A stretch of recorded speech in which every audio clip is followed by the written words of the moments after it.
kind of too friendly with me, but not friendly enough with the gentleman yet. So hello and welcome back again to Sullivan's Farm. There's a few bits and pieces going on around the place and we'll cover them in the video here today. But I guess the major news is that I'm going to drive on with the cows. The credit union has approved my loan application. I'm going to put in the slurry storage tank. I'm going to put in the second-hand parlour and we'll drive on with that. So I guess we'll start with the 26 heifers that went to the bull there just over a week ago now. I'm keeping an eye on them to see who is and who isn't doing the business. To use John B. Keane's phrase, which of them aren't offering it up to the bull and are sparing it. Not too many of them, thankfully. So I'm using pencil and paper to keep track. I put the information or the dates and the tag numbers on the phone when I go back, but when they're licking you, chewing your overall and that kind of thing, I find the pencil and paper is easier to use. We'll go for a look. And at this stage, thankfully, it's easier to count the ones that haven't had their tail paint scratched for them rather than the ones who have. So a few to check and a few more to keep an eye on. Here's the first one. She's very friendly. She's kind of too friendly with me, but not friendly enough with the gentleman yet. So we'll be putting her down as a no for today as well, unfortunately, but she'll get there. There's another one, 75. She's had her business done all right. She's had her ticket marked, thankfully. Most of them, as I said, have. There's only a few to check here now. What's your number? They're very friendly. Stop that.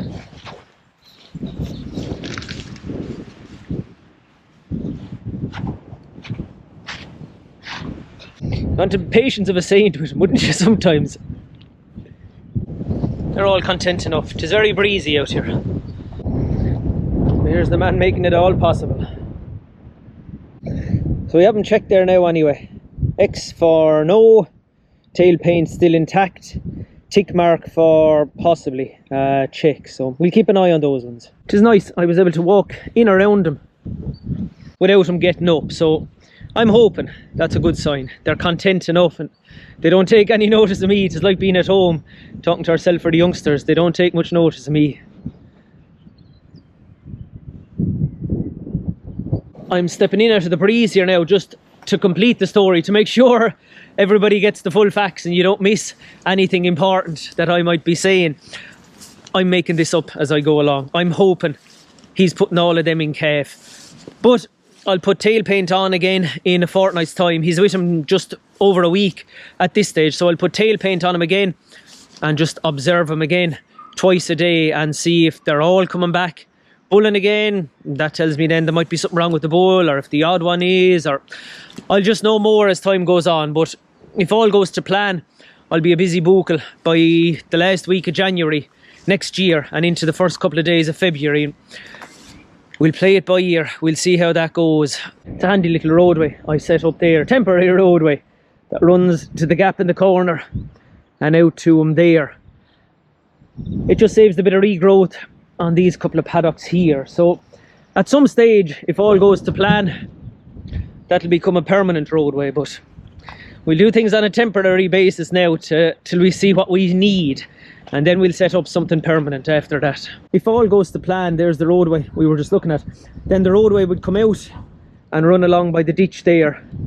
We'd knock a gap in the ditch there, and the milking parlour will be just up behind those trees. So it might make it a bit easier for the cows to walk out that way, rather than bringing them from the gap there, having a roadway, or then out into the middle of the field, over to the car in the distance, and then turning and trying to bring them up the other way. So that's the plan. We'll see how that goes too. Another job that's ongoing is to increase airflow and light in the first span of the cubicles. So there's a bit of this going on. I don't know if you can see it there now in the light, but what it is, oh, mind the ladder, I'm knocking out those blocks that were along there. They're running the whole way down there on top of this solid wall. There's blocks on top to keep out the rain, I suppose. They're their donkey's ears. But I'm taking them out and putting in this kind of a green mesh instead. Now again, it's a bit of research. I'm going to put in one more length of it. See it there? One more length of it down here, and we'll see when it rains then if more rain gets in, or a load of rain gets in, or no rain gets in, and just another bit of research. And if it works out, it works out. If it doesn't, we'll have to come up with something else. I'll have to get that kind of a clear perspex sheeting or something like that. So we'll figure it out. We'll do another bit on it anyway. Here it is then from the inside. There's the green mesh. There's where the next one is going. And you can see the whole way down. Mind the step. The blocks are just laid on top of the wall. And it is a very precise job to knock them out.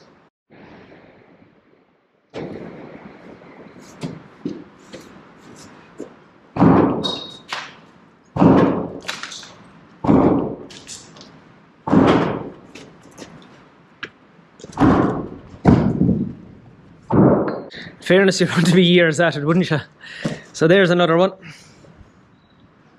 few more there. I'll take them away.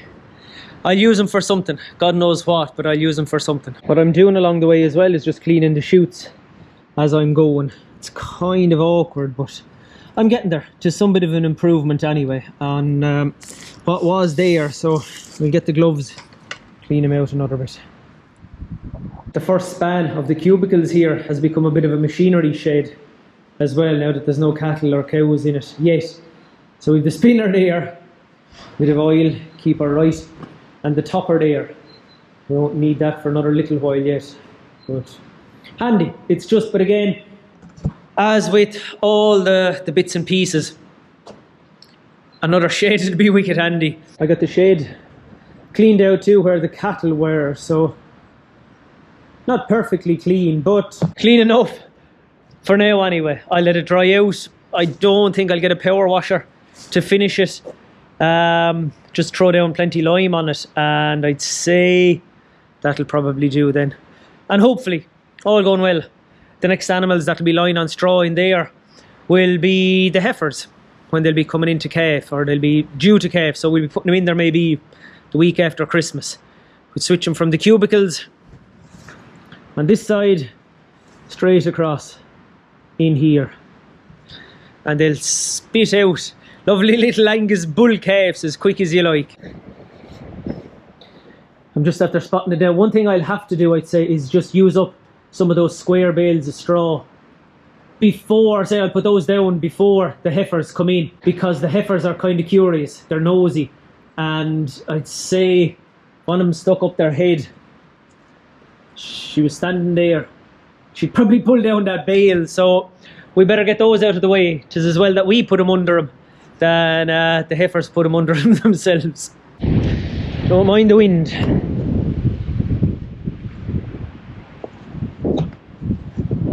There was more dung in the shed there than I thought, so there's a little bit of it to be scattered out here before we go reseeding this place. But sure, look, it is a job for a 15-year-old when he's looking for a few bob next weekend maybe, so he might have a face on him. He'll just have to get on with it. There's a couple of stages to the production of these green mesh netting fittings, whatever we want to call them. First is this, just to try and wrap the green mesh around a piece of, I don't know, 2x1 or something like that. Timber that was lying around anyway. There's a nice bit of that thrown around. I think I used it to make sheep troughs years ago. So we'll wrap it up in this first and then tack it in.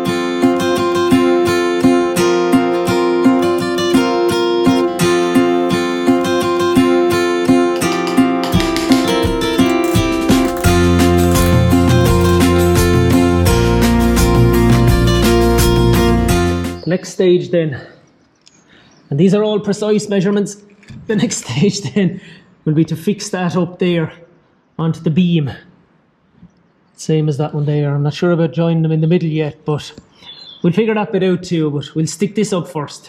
Now I'm drilling upside down, so I've started the screws in there, which just makes it that little bit easier. That's fixed in place along there now with the 3 screws. So we'll go out and see how we fix on the outside. They're fairly rudimentary tools that are being used around here. Drill, hammer, obviously. No job could be done without the hammer. Scissors, drill bit, and a few screws. This is what we have at the outside so far. We'll just cut that now. Pretty much do the same as what we did inside. Tack the green netting onto the little batten, screw it into the wall, and Robert's your mother's uncle. Robert's your mother's brother. That's it. So now we have our flap cut. Kind of to the right length. I'll admit there wasn't a measuring tape involved when I was cutting that. But we'll try and wrap that batten around now. Tack it on, holes in the wall, and away we go.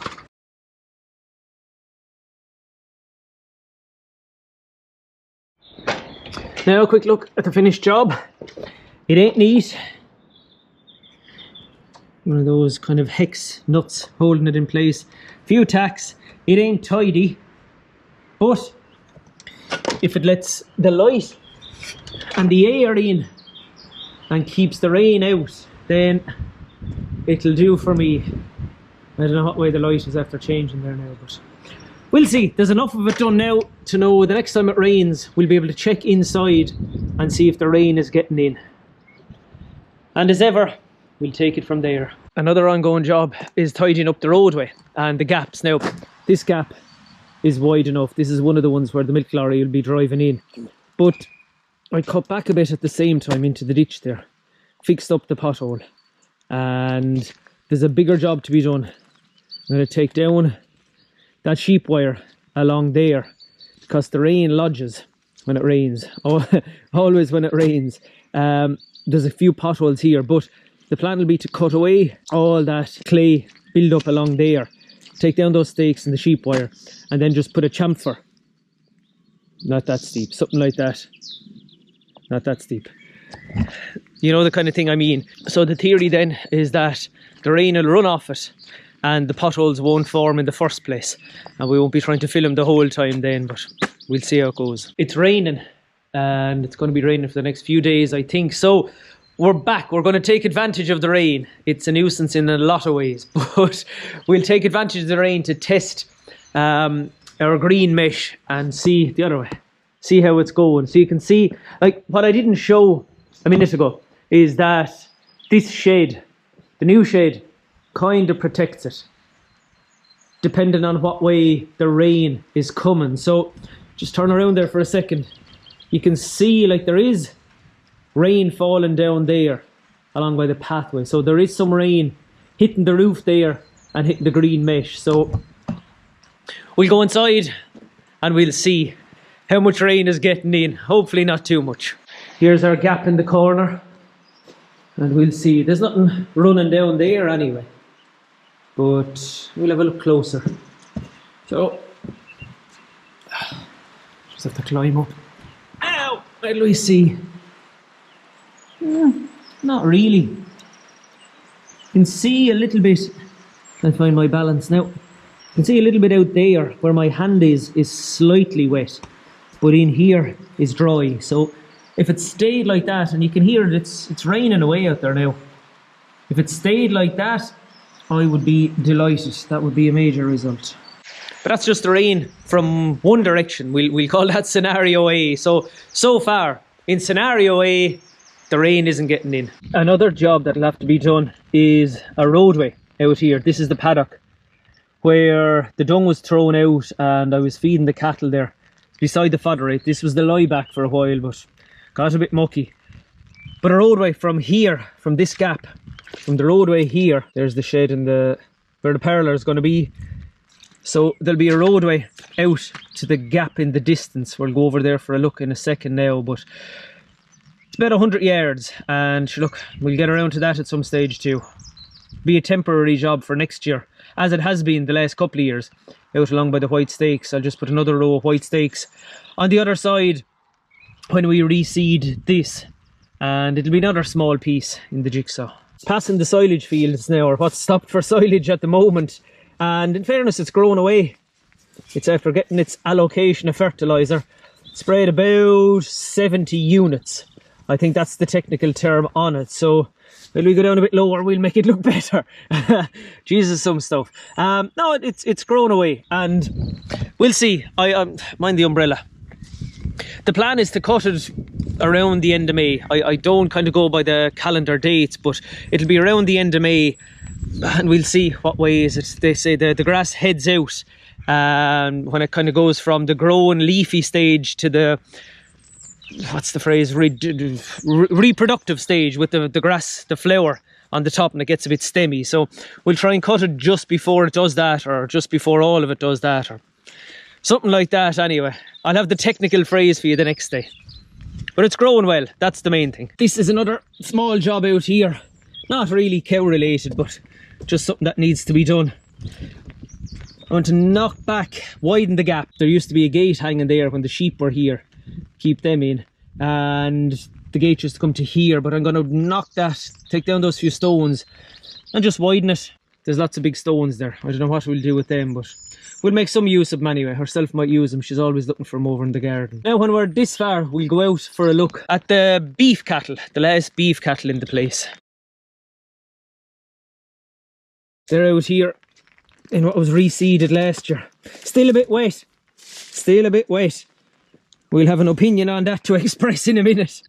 It's not raining too badly, so take down the umbrella. Obviously, reseeding grows an awful lot more grass, but one thing I have noticed too, and I've not just because I've read it in a few different books about soil, is that when the soil is exposed itself and there's no grass cover or there's no crop cover on it, it seems to soften up the ground. Now, I know last year was exceptional in the rain and all, but this field has been kind of wet since it was reseeded, and the cattle have poached it a little bit more, even though they're only yearling cattle, and you know, it isn't as if they're big heavy bullocks or big cows or anything like that. But just having the soil exposed seems to have affected the soakage in the ground, and it is wetter and it is more prone to poaching. It'll take a while for the grasses to bed in again and to help with the soakage and send down deeper roots. So this is an example of what I've seen, which is something, as I said, I know it's wet, but this is the kind of thing that would never have been seen up here. Like, there's no drains around by the ditches. This is some of the driest land in the place, but it is just something that I will be aware of, and it'll be a factor when I'm deciding to reseed anything else again. Now, we'll have to do the other side too, and that'll be another part of the experiment. That's where the fodder rape was all along, but we'll see how that goes. If we don't get as much rain and I manage it maybe a little bit better, keep even the cattle in off it when it's at that kind of fledgling stage, we'll see how it goes. Another bit of the research. Here's the first one over to say hello. She's one of the last 3 from 2022 calves. She will be going on her finishing diet next Monday. If the weights are right, I weighed him there just coming out of the shed. Whenever that was, say officially out of the shed, around the middle of March, she was over 500 kgs then. So hopefully we'll get technical now. We won't say what live weight she'll be what on the hook. She'll be about 280 kgs on the hook in 6 weeks time. I'm not so sure about this whitehead one. This is the runt of a one I showed you several times, but in fairness, give her enough time and enough costs, she's after growing on a bit too. Again, I don't know what she'll be on the hook, 260, 270 kgs. She'll just about pay for herself, but we won't, what did they say? We won't be pouring any concrete based on what she leaves us. What I really wanted to show you was the Angus bullocks. These are the yearling bullocks now that were out wintered, and they are the best cattle, best calves, best cattle I've ever had around. And the hard part, or the irony, is I'm selling them. I've picked out the best 7. When they came out of the shed, or came off the fodder rape, the heaviest of them was 390 kgs, which was kind of, I don't know, just exceptional. The rest of them then averaged about 350, And the lightest was the Frisian Bullock. He was just 300 kgs, which again was very, very good. I was delighted with it. But why am I selling them so instead of finishing them myself? I need the space.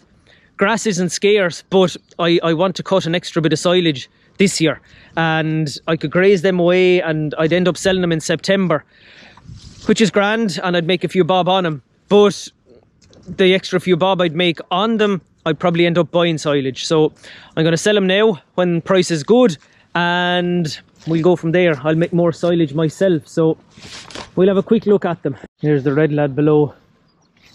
There's another nice lad. He's missing a tag, but we won't let that hold him back. A few more. I don't know where. We'll try and find the biggest lad. Here's the cheekiest fella. For all his cheek, he's not the heaviest of them either, but he's nice. He'll leave a few bob, and there's the rest of them coming for a look now. What they leave, in fairness, what they leave now, selling them when the price is right, and there's still a few grass buyers looking for the summer grazing cattle, so price is good. And what they leave now won't be too far off what they'd leave if I try to finish them and sell them in October, November time. The extra couple of quid, as I said, I'll probably end up just buying silage instead of making it myself. So we'll offload them, we'll lower the grass demand, and we'll make more silage ourselves. That's it then for this video. Thanks a million for watching.